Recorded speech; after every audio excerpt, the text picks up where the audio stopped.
Hi, and welcome to Stamp with Ginny. Today I'm going to share with you this fun little spooky Halloween post-it note holder. I've used the images from the Spooky Halloween stamp set, which is part of our online exclusives, along with additional items from the suite. So let me set this aside and I'll show you how to get started. Okay, I'm going to start with stamping, and I just wanted to share a little trick with you. I'm going to use my Versamark on my stamps first because this happens to be a new set and I want to make sure I get a nice, strong, solid image on those images and sentiments. I'm going to start by stamping my little cat, and I'm going to take my ink pad here, flip it over, and add my ink and stamp. There we go. And then I'm going to bring in my designer series paper, and I am going to ink up my sentiment. This happens to say Happy Halloween, and I've got that on there nicely. And so I'm going to stamp this in the bottom right hand corner like so. There we go. And then I'm going to bring in this little sparkle image here, and I'm simply going to stamp a couple of these randomly. Let's see, I'm going to turn this down the center of the panel like so. And then I'm going to bring in my inside signature panel, and I am going to place a piece of designer series paper here on the left just to hold the spot. I'm going to ink up my sentiment like so and stamp it across the top. There we go. Now I've got my stamping done and I'm ready to start coloring my image. I'm going to bring my Stampin' Blends in, and I'm going to start using my Petal Pink on my little kitten's ears like so. And then I'm going to bring in my ivory. Since I'm going to use the bronze, I thought I could add this to my little cat on his nose and down his forehead, just to give a hint of color to that face. And then I'm going to bring in the bronze and color in my ears and cat's face.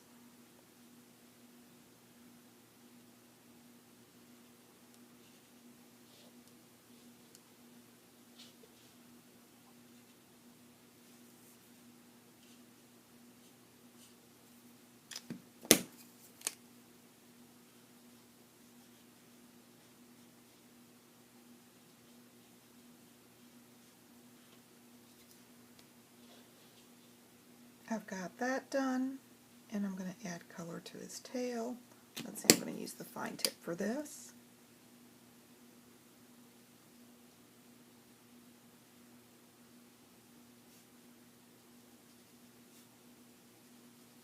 And hands. Once I have that done, I'm going to add some color to his nose. There we go.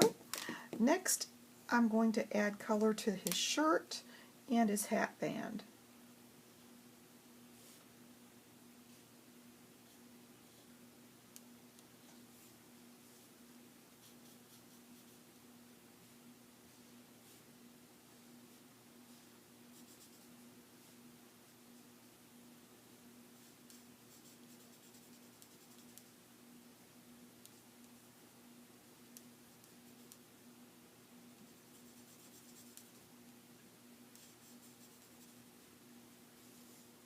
There we go. I've got that finished, and I'm going to also add a little color to his skirt. I'm going to bring in the dark and do the skirt real quick.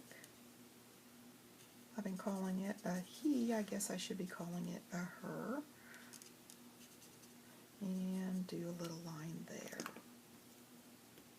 Now I'm not going to do the legs on my kitty because I am going to be bringing in my circle punch to punch the image out. So I'm going to line that up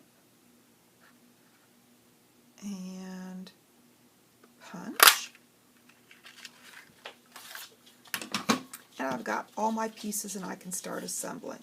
So I'm going to start with my layering. I'm going to bring my designer series paper in here and adhere that down. And then my cat, I'm going to adhere down on this circle. And last, I'm going to bring my designer series paper strip in here and add some adhesive and adhere it to the left-hand side.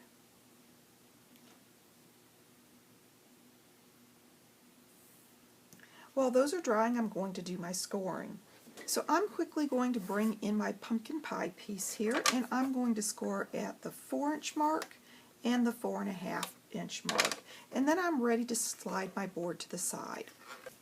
I'm going to fold on each of my score lines and burnish, like so. Okay, I've got my adhesive down, and I'm going to add that to the front of my holder, like so. Then I'm going to flip this over, and I am going to add 2 dimensionals on the top here, approximately the distance, because I want to kind of straddle this.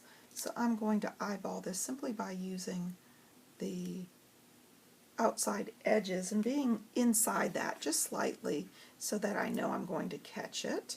You can use your grid paper to do that also if you would like. And I'm going to set that up because I want to make sure I'm far enough down that I'm going to be able to tuck that behind the little cat here, like so. Then I'm going to open this up, and this panel will go here, and the post-its will go right here. So of course, as you're putting that circle on it, you want to make sure you're not going to be covering that.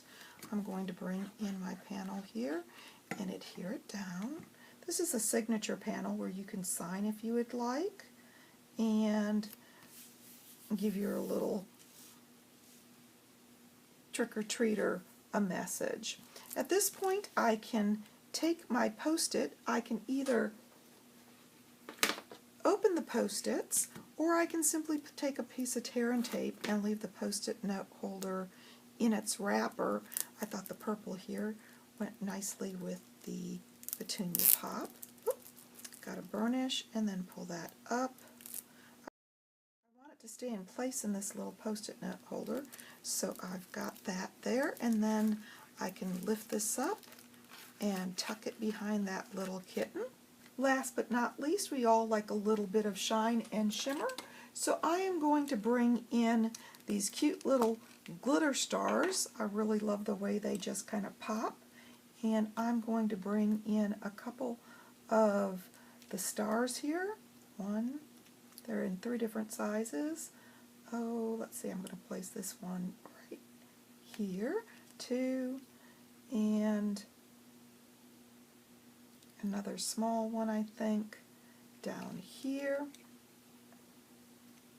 and another purple one over here, which gives me 4, so I need 1 more, and I think I'm going to add a larger of the black. Let's see, I think right in here, tucking between those little stamped images. So there you go, just a little bit of shimmer and shine. Quick open, you've got these lovely little post-it notes for any trick-or-treater of any age. Since it's a treat versus a trick, I think they'll enjoy that, and of course it'll stand up on its bottom end if you'd like that too. So there you go. Quick and easy post-it holder using the Spooky Halloween stamp set and products from the suite. And of course, if you'd like any of these products, feel free to stop by my online store. You can get there from my blog, Stamp with Jini. Thanks for joining me.